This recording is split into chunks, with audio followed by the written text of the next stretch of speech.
Good morning, students. Today's topic is types of business organization.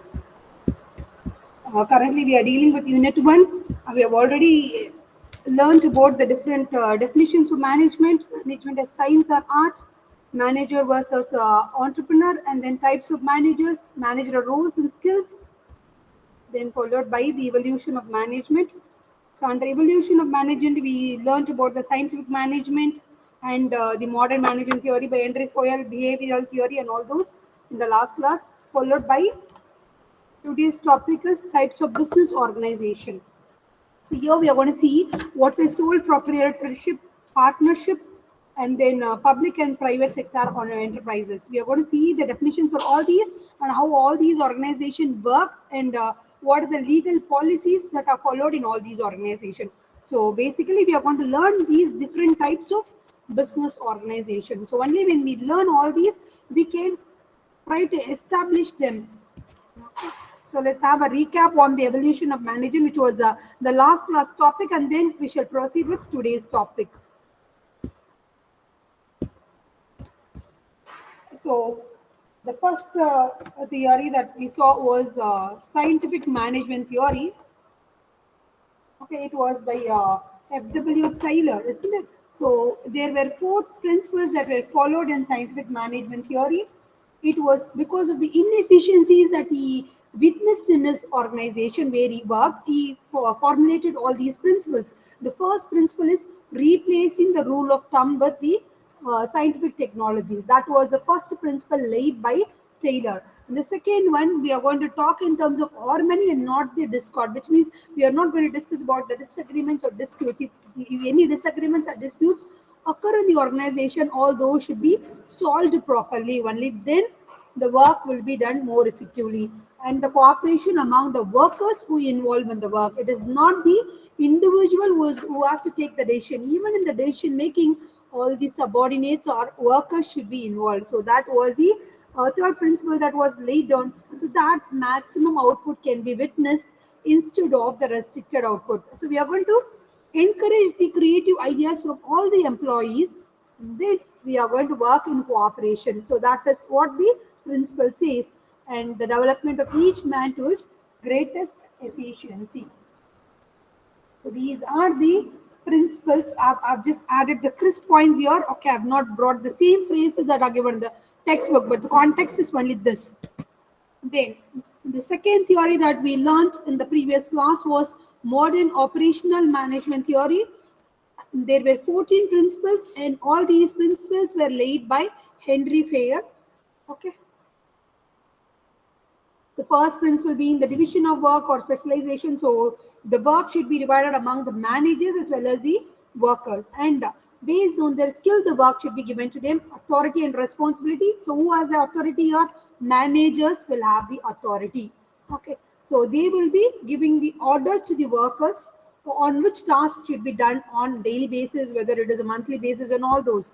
And discipline, all the rules laid down by the organization should be followed by all the employees.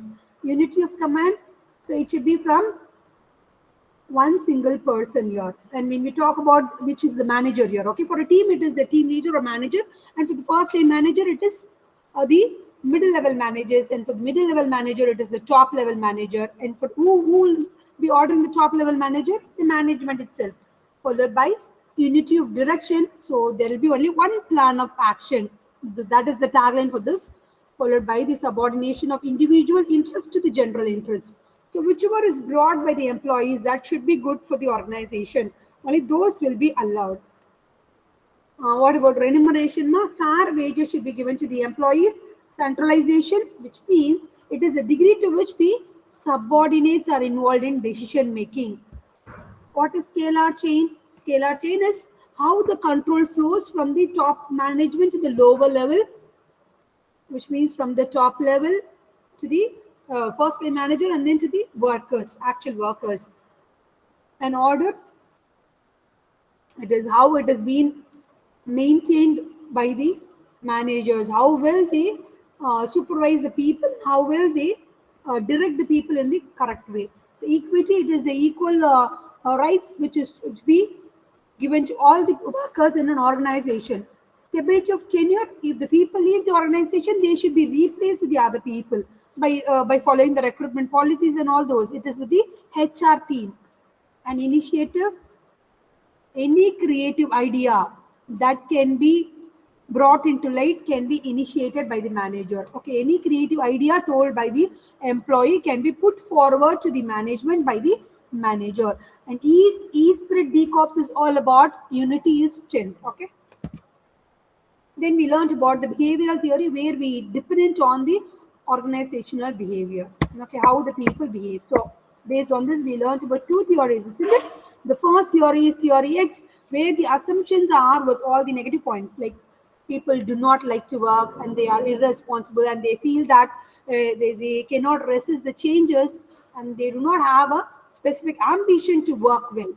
Whereas the theory Y says that the employees are willing to work, they are self-motivated, self-directed, self-control, and they have the responsibility to complete the task given to it. So this is about these two theories. These are the assumptions based on which these theories are laid out. And these are to witness how the people in an organization work. Like we have the performance enhancement class for the students, isn't it? How is that? It is not the entire class that attends the performance enhancement class. So it is based on the performance. Likewise, we are going to decide how the people work.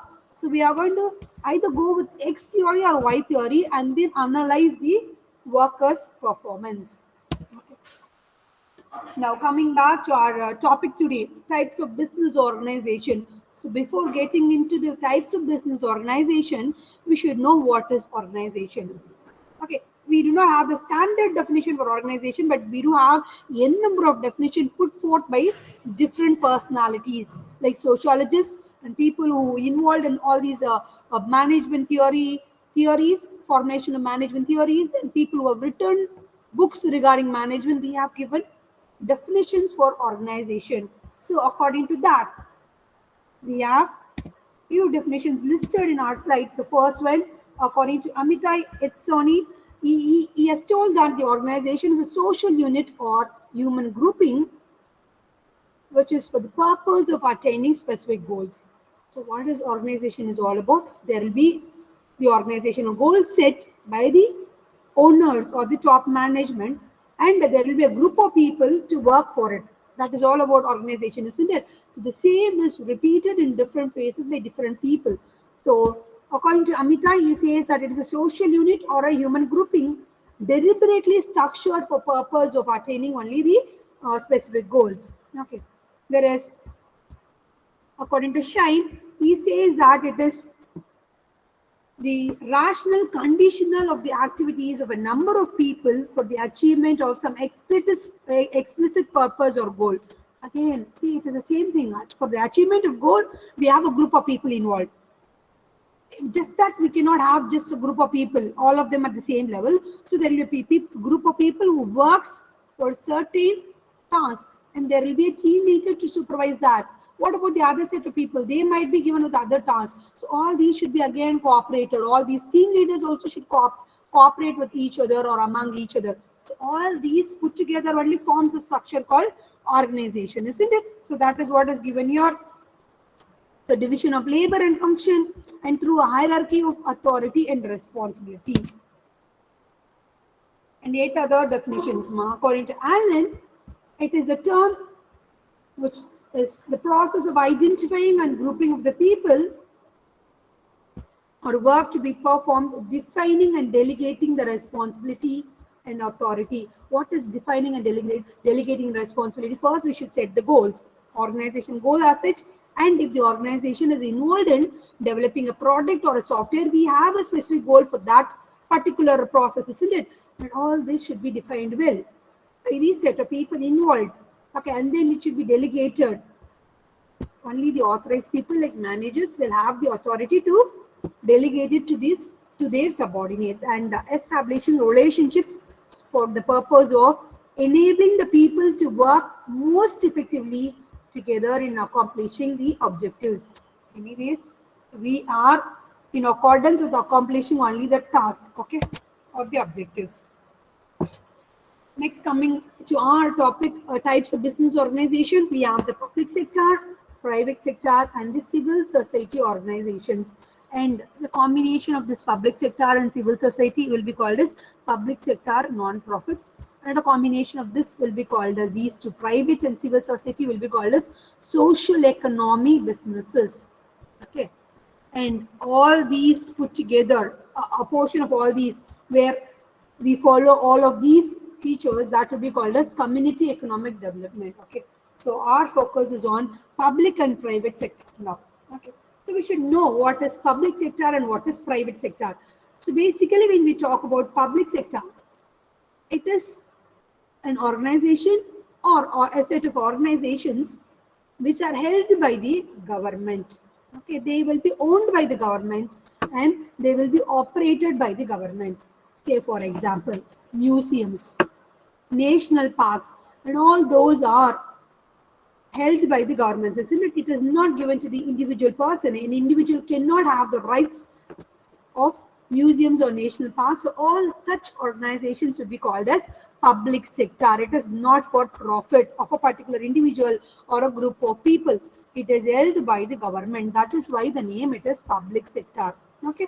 So this includes national and regional tourist boards, local governments and authorities. So it could be a central government organization or a state government organization. So it is basically held by the government only. Private sector, the name itself specifies that it is not held by the government, it is held by the individual or a group of people. So it is usually composed of organizations. See, when we use the term private sector, it is not that we are referring to one organization. We refer to all the organization which comes under this particular sector or category. Okay, so it is usually composed of organizations that are privately owned and not the part of the government. Privately owned by individual. There can be a single owner or there can be a group of people involved in it who are called the shareholders or the partners. We do have different categories under private sector. We are going to deal with that. Okay, as of now, we should learn that they are privately owned and it is not the part of the government. Okay. So it is nothing to do with the government. So here we can have both the profit and non-profit. The public sector, it is by the government. We say it is not for the profit of the individuals. But in private sector, how is that we say it is? We do have non-profit also. We have something called as charities, isn't it? Charity organizations. They do not work for the profits. They just work for the welfare of the people, isn't it? They help the people. So those are the non-profit organizations. We have profit organizations also, like the different companies, the commercial companies that we see day to day. So all those are profit. So we do have all these under private sector. So the profit companies or profit organizations can be hotels, airlines, and all those. Okay. Non-profit, of course, charity organizations. So types of organization in the private sector. So what are the possible categories under private sector? So as of now, we know that private sector is owned by the individuals. Okay, I can call it as an individual or a set of individuals. So based on that, the first category is sole traders. When we talk about sole traders, see, look at the word. We have the word called as sole here, so which means it is run by a single person. Okay, so sole traders include tradesmen such as plumbers, electricians, TV repair people, and all those. So it is basically a person holding this business. Only one person will be involved. Oh, he can have, he is the authority, he can have his assistants to help him. That is different. But he is the only person who is involved in the business. Okay, so examples are the plumbers, electricians, and all those. Okay, so they set up their own business by investing a small amount. So those people are called as sole traders. Okay, the second category is partnerships. So partnerships, by the term partnership itself, we say that we can understand that there will be two or more people involved in it.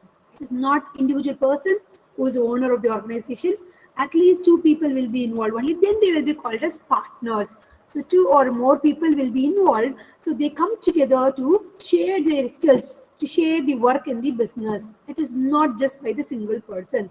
So basically, this will be for the professional services like accountants. For an organization, a single person cannot handle on all handle sometimes. So if there might be a small company where a group of accountants will be there. They will be dealing with the accounts of the a bigger organization. So doctors, it can be a hospital or a smaller clinic, dentists, all these people are like act as partners and they share their expertise and skills, which means basically they share their work and do the work. And also the profit will be shared, loss will be shared. And that is what is partnerships.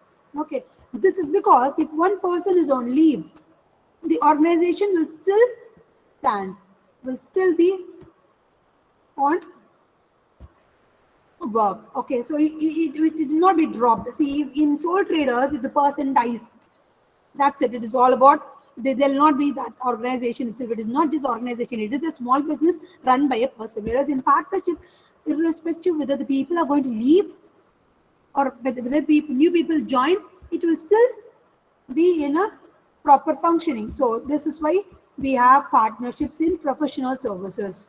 So the partners will pool their capital, which means they can invest money. Sometimes the partners might not be the investing partners. There might be many people who will be called as working partners. One person can be an investor also. Anyways, if people are involved in sharing the works, sharing the capitals, it comes under only the partnership category. Again, it is a private sector. Okay, government has nothing to do with this. Then we have the third category, which is called as companies, where we are going to talk in terms of a larger group of people involved in doing a particular task. Okay, so here the companies, we can have a direct owner, single person, but most of the companies, bigger companies, will be owned by the shareholders. Like we all say, like buying shares and all those. How is it possible? We are not the owners. We, the common people, buy shares of a branded organization. How is it possible? Because they sell their shares. So based on how the companies work, runs, how they get the profit, the shareholders also will get benefited. Why is this selling of shares comes into practice? It's because to increase the capital so that they can procure more items. They can manufacture more products so that they can develop the organization at a higher level. That is why they sell the shares. It is just not that they should always be selling the shares. They can even stop selling the shares. It is their own decision. Basically, companies are owned by the shareholders who all contribute a stock of money. So all these put together, the capital investment will be ready and the company can run. Though we say there are many shareholders, they are not the actual people who run the organization. There will be board of directors who run the organization. Okay. There might be lakhs of shares for an organization. I might buy only few shares, like 3 shares or 5 shares. I will not be running the organization. I cannot become the owner to it. I am just called the shareholder, and there will be a set of people who will be called as board of directors who run the company on behalf of the shareholders. These people, directors, will have dividends. So based on the profits, they will have their share as dividends. Okay. Again, basically, who will be the directors? There will be like election, voting will be done. So those shareholders who have higher amount of shares, higher number of shares, will be elected, and among them, few people will be elected as directors to run the company. Okay. Then franchises, we would have heard about this term franchises, which means there will be a branding organization. Okay, so we are going to use the brand, and we are going to have the license rights to trade their brand. Say for example, McDonald's. We have many outlets here, isn't it? In our country, in our state itself. How is it possible? All those are franchises. They are the licensing arrangements where individual or a group of people will buy that rights to trade the on trade or produce. They can sell the products under the name which is already existing. So there will be an agreement signed. So all those will be followed. Whatever is followed by the brand organization, that will be followed in this franchise also. So there will be a training separately given for it, and the franchise people, the owners or the individuals will have the rights to trade that particular product. So we have so many examples here. Like even in educational institution, we have franchises. So one simple example is like McDonald's. We have. So basically, this is the category given. I brought all the categories that are available in all the textbooks. So the first one, under this, we have the major category, private sector and public sector. We are dealing with private only. So sole trading concern, what is this? Sole traders. Then joint into family business, it is about the family business. It will be inherent, like the same family will be owning the organization. That is what is this. And partnership firm, just now we saw. Two or more people come together, take up the responsibility, and they will be the owners. Joint stock company, we are yet to learn this. I'll teach you. And cooperative societies. Okay. Under public sectors, we have departmental undertakings, statutory or corporations, and government companies. It is nothing to see, individuals are nothing to do with this public sectors. So it is held owned by the government, it is operated by the government. So people who are employees in that, they would have taken up the government exams and they would have been employed in those organizations. Okay. Just like that, they cannot be employed in such organizations. Okay. So in the other textbook, it is given in this way. So the same thing that we saw here, okay, is listed this way. But under company, we have something called as public limited company and private limited company. This is what is important. See, when we hear the term private limited company, yes, we might understand that it is a private sector, but there will be a confusion here. This has to be understood clearly. Public limited company, PLC, this is a part of private sector only. Okay, don't ever try to write this under public sector. Okay. So sole proprietorships. So it is owned and run by only one individual, which are the sole traders. Okay. So again, I've just elaborated all those that we learned now. Okay. So it is the most common form of business in the United States. So it is a small business only. So small investment is more than enough. It is held by an individual, and all the profit which are incurred, but that would be to that individual only. So smallest fraction of total sales. Okay. So easiest form of business to start. 78% of the business in US is only sole traders. Okay. We are going to see the advantages and disadvantages of this. Just try to remember 3 points under each one. That is more than enough. If you understand the concept, you can write all these on your own. So simple words, like when we talk about the sole traders, the first point that comes to our mind is it is a simple setup. So ease of setup, own boss. So an individual person who has started the business is the only boss there. So ease of management, ease of starting up, and he is going to keep up all the profits. He is not going to give the profits to anybody.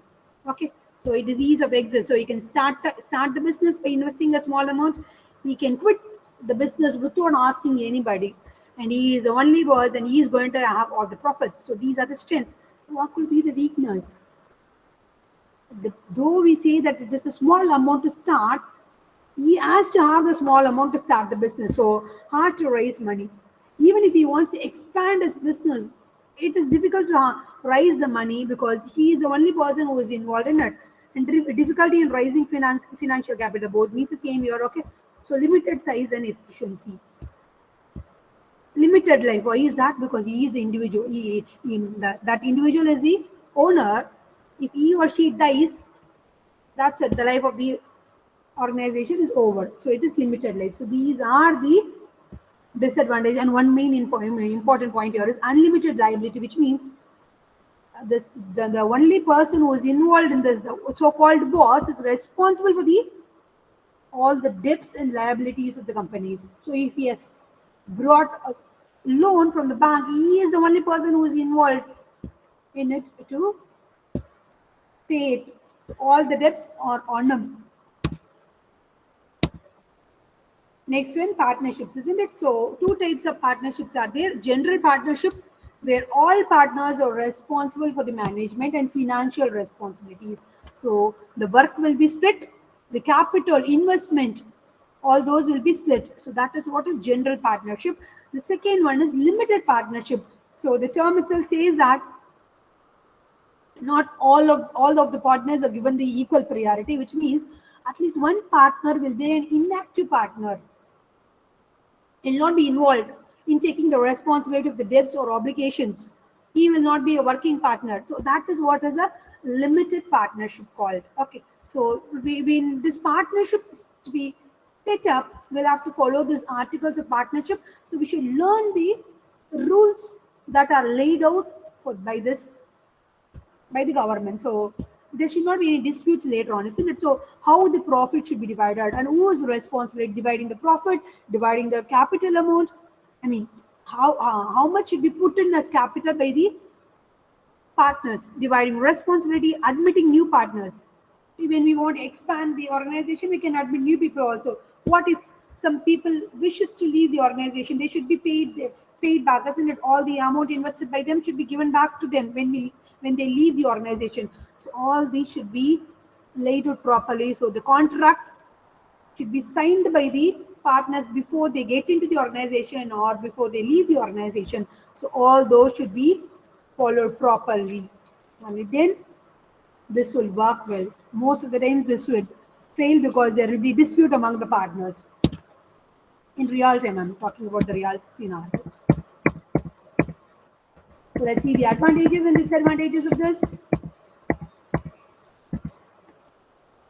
Advantages: ease of establishment compared to the sole trader, because here we have two or more people involved in giving the capital. As I said, it can be limited partnership also.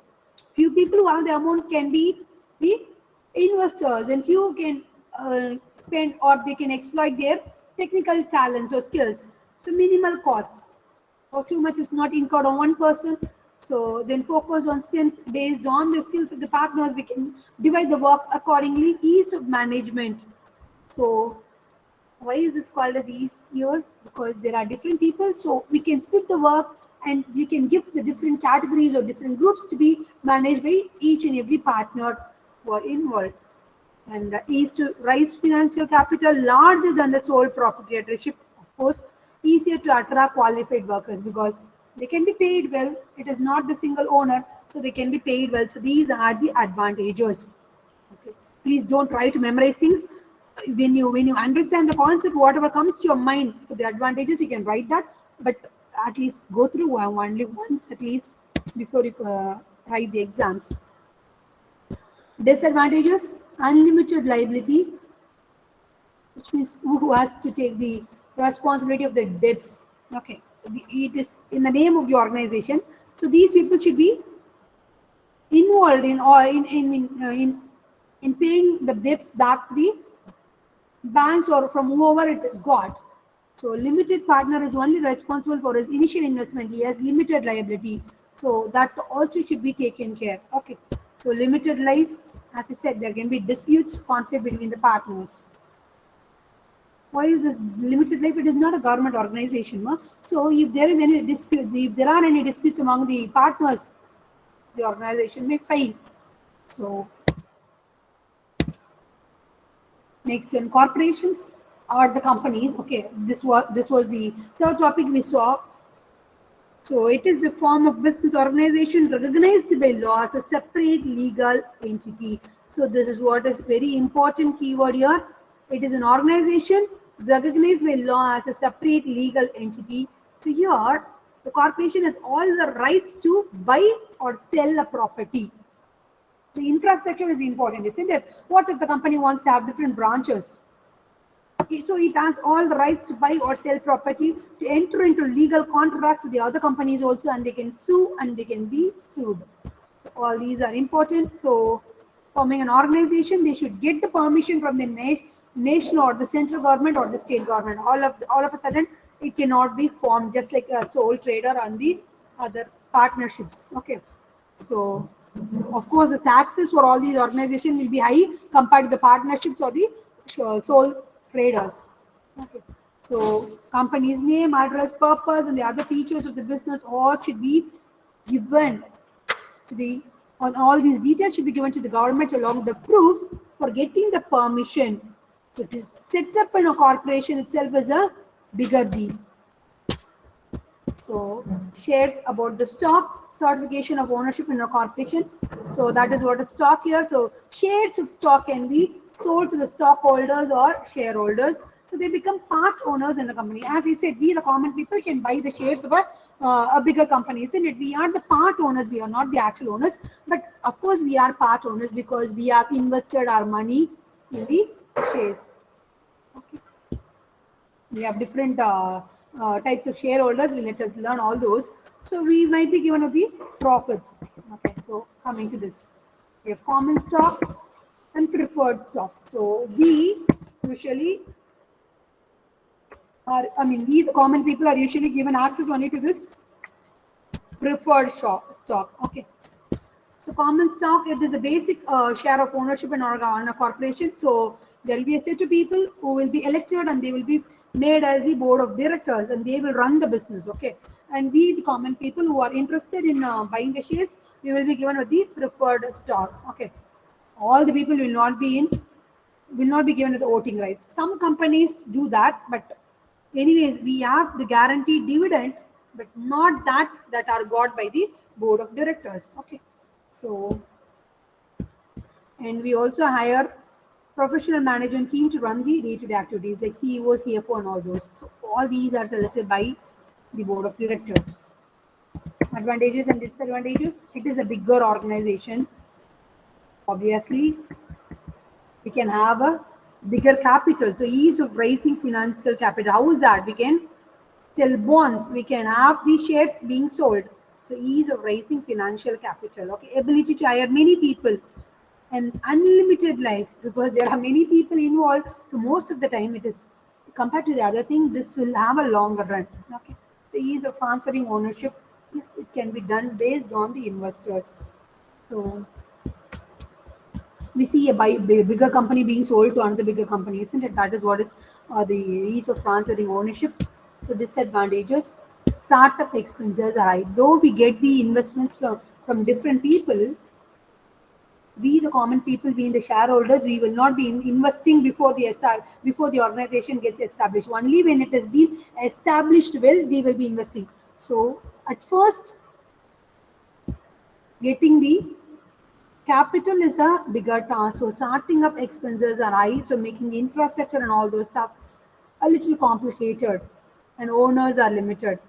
The so-called the basic capital investors, it is limited here. Okay, EL is missing. And profit, start, tax, double tax. It is not only the other processes and other the business tax are involved. It is about the profits are also being taxed. Okay, so these are subject to more government regulations than the other things. Let's conclude because we have so many people involved. Okay, let me stop with this. Let us continue tomorrow. Okay, I do have 15 other slides. Okay. Okay, any doubts you can ask me. I've prepared the slide referring to all the textbooks that are given in the syllabus.